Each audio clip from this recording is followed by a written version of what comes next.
Welcome to Illuminati Silver. We tell you the truth about silver. Today is Friday the 5th of June 2020. And yesterday we published a video, and it was last night so it was quite late, a video entitled Dollar Falls, Gold and Silver Fails to Capitalise. And on Wednesday, gold and silver falls as bank stimulus boosts equities, and on Tuesday, silver falls back as equities rise. Is this just consolidation? And during these videos, we basically proffered our analysis that we can expect silver for the time being to vacillate between around $17.50 to $18.50 for a short while, with $17 acting as a very strong but not impregnable support level, and $19 acting as an incredibly strong resistance level, but more realistically $18.50 being the first real stage of resistance. Now, when we produced yesterday's video, gold stood at $1,719 and silver at $17.87. Now, just for interest, as we produce this one, which is 10:30 GMT plus 1, gold is $1,709 and silver is $17.71, so both down a little this morning. Now, that said, we have the non-farm payrolls and associated data being announced today, and so we shall see what impact that may have on markets.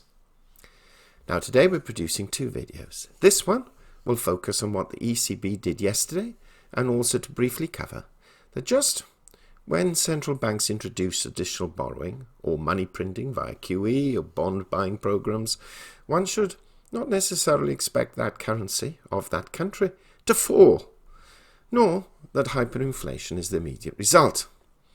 So first, let's take a brief look at what the ECB did yesterday and how it has been justified post the result. Bloomberg article dated 5th of June 2020, headline: ECB's DCOS says deflation risk warranted more stimulus. Fears of deflation justified the European Central Bank's decision to ramp up its emergency bond buying program, according to policymaker Pablo Hernandez de Cos. Deflationary risks have increased, and that's one of the reasons the European Central Bank is taking the action it is taking to ensure that risk doesn't materialise, the Governing Council member and Bank of Spain head said in a Bloomberg News interview in Madrid. I'm among those who think that this crisis is essentially disinflationary, in the sense that some of the problems we had with low inflation are accumulating. That view was echoed on Friday by executive board member Fabio Panetta, who told Italy's Radio 1 that coronavirus lockdowns have led to a resurgence of deflationary pressures. The comments highlight the fear that the pandemic could tip the euro area into a depression-like spiral of falling prices and wages if the hit to the economy isn't countered. The ECB's actions on Thursday were the latest in an unprecedented series of spending measures by authorities to save jobs and keep companies afloat. Hernandez de Cos said demand will remain weak in coming months even as lockdown measures are lifted. Consumers are likely to stay cautious and continue to save as they worry about losing their jobs or the threat of a new coronavirus outbreak, he said, citing a high correlation between joblessness and savings rates in Spain. The ECB boosted its pandemic bond buying program by €600 billion, or roughly $680 billion, to a total of €1.35 trillion, and extended it until at least June 2021. Those purchases will go a long way towards soaking up the massive debt burdens the governments are building, though economists have already started to say it'll need to do more later this year. When the uncertainty is very high, for example, when there is the risk of low inflation or even deflation, the monetary policy response has to be even more forceful and even faster, said Hernandez de Cos. It didn't make any sense to hesitate until the last minute about when you're going to extend and by how much. The sooner the better. While a minority of economists say that a combination of spending packages and supply disruptions could lead to an inflationary wave after the crisis, the ECB's own projections show consumer prices staying well below its target. It cut its forecast to 1.3% by 2022, compared with a goal of just under 2%. Chief economist Philip Lane said in a blog on Friday that financial conditions are still tighter than before the virus, and that is the opposite of what is required to counter the negative shock to inflation. President Christine Lagarde emphasised in a press conference Thursday that the goal of the pandemic programme is twofold: to reduce the risk of inflation falling short and to calm market volatility that could splinter the Eurozone, for example, in stressed economies such as Italy. That latter issue of market fragmentation is still present, but it has more or less stabilised, precisely as a consequence of this programme, de Cosse said. The ECB has stepped up its purchases of Italian debt in particular, and de Cosse, 49 years old and a potential future candidate for ECB president, said the institution would continue to run the programme as flexibly needed. He said the rule that debt should be purchased in proportion to the relative size of each economy under the so-called capital key is a guideline, but not a straitjacket.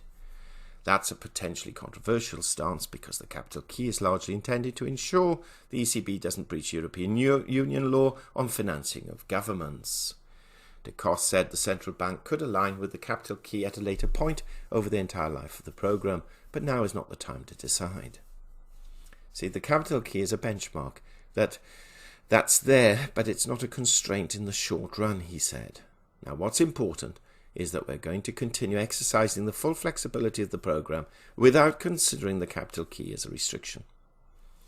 He said the Governing Council didn't discuss the possibility of buying bonds that fall below an investment grade rating known as fallen angels, but that obviously doesn't mean we won't discuss it in the future.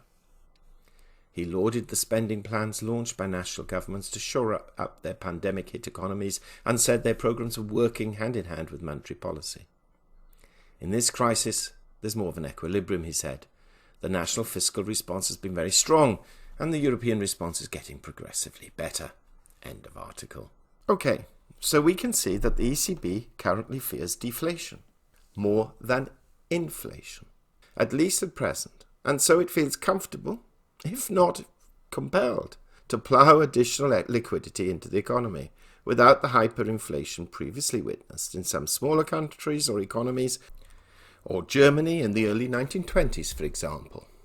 Well, I can hear one say, that's all very well and good, but this is going to wreak havoc on the value of the euro, or the underlying currency of those countries adopting similar measures.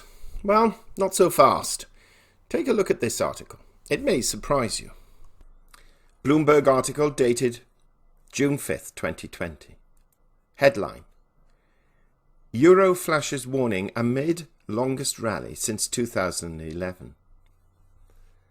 The longest euro rally in almost a decade is at risk of petering out even as investors' appetite for risk makes a comeback. Europe's shared currency climbed for an 8th day Thursday, the longest streak since 2011, after the European Central Bank expanded its emergency bond buying programme to counter the economic impact of the coronavirus pandemic. It reached an almost 3-month high of $1.1362, more than 4.5% above its May 25th low. Yet while the euro surged against the dollar and other peers took it past key resistance levels, some strategists are urging caution and technical gauges are flashing warning signs. The ECB-induced euro rally is running out of steam, Petra Kopata, a strategist at ING Bank, said by email. Any meaningful euro gains should stem more from the dollar's bear trend rather than additional ECB impact, he said. The euro currently appears to be overbought against the greenback, based on a relative strength index, an indicator that measures the speed and size of price movements.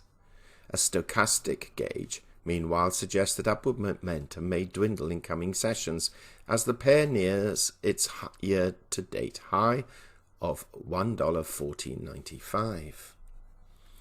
Citigroup's global head of foreign exchange analysis, Ibrahim Rabari, reckons now is a good time to take some profits, even though he remains bullish on the currency.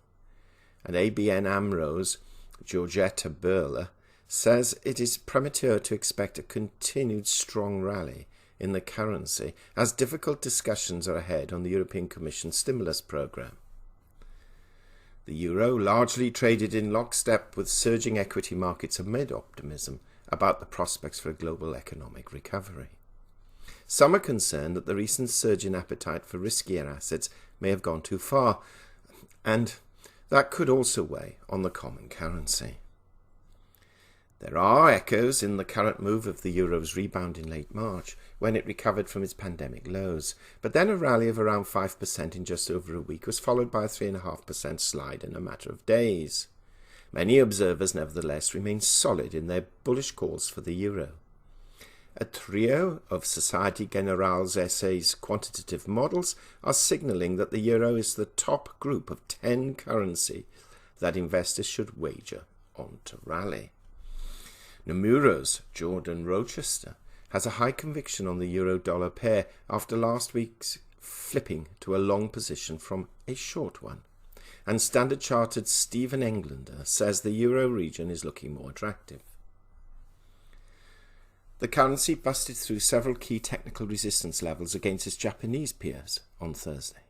The euro rose as much as 1.3% to 123.92 yen, the highest since May 2019, and notched its longest such streak of daily advances in over a decade. The technical significance of the move was further bolstered by the fact that the pair had breached its 55-week and 100-week moving averages. But as with the euro-dollar pair, further gains may be difficult to muster. The euro-yen cross has struggled in the past to breach its 200-week moving average, currently 124.50, and RSI gauges are also signalling that it's getting stretched. That, combined with concern about waning fundamental factors, could well provide fodder for euro bears. End of article. Interesting, isn't it? All this hyperinflation and currency debasement just around the corner. Perhaps is not quite as close as many may think, or others may have you believe. Yes, long term this may and probably will happen, but economies, exchequers and central bank instruments are so vast and far-reaching, these nasty after effects can take much longer to materialise than many would anticipate or be able to predict with any degree of accuracy. Now, with the result of this stimulus once again buoying equity markets, or what the professionals would like to call risk-on assets, one has to ask the question, for how long will this continue? Well, Bloomberg has a comment or two on this as well.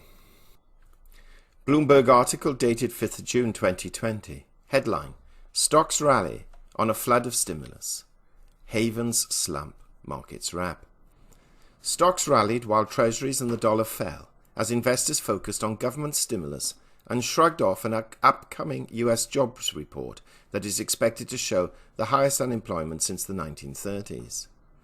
Airlines, cruise ship operators and hotels led gains among European equities as investors scooped up beaten-up shares.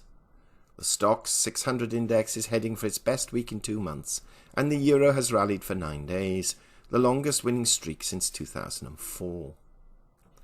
Oil looked set for its 6th weekly gain after OPEC Plus reached a tentative agreement to extend record production cuts.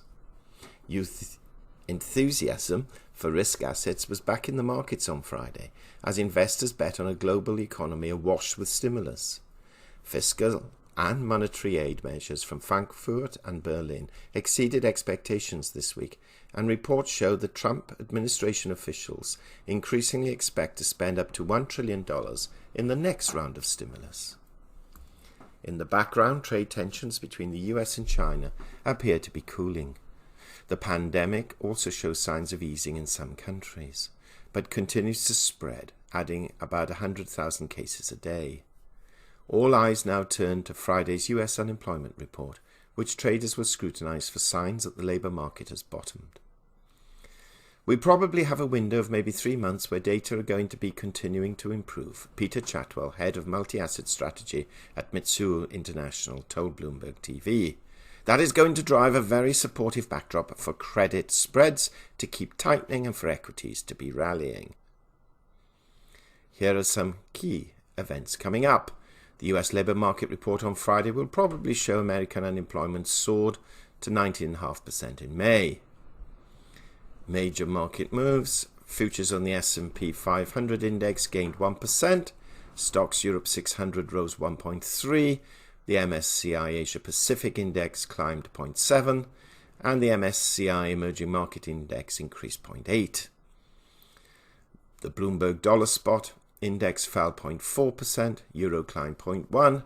British Pound jumped 0.5%. The Yuan strengthened 0.3%. And the Japanese Yen weakened 0.2%. The yield on 10-year Treasuries jumped 3 basis points to 0.85%.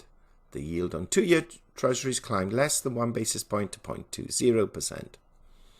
Germany 10-year yield gained 2 basis points to minus 0.3%, and Britain's 10-year yield rose 2 basis points to 0.328%.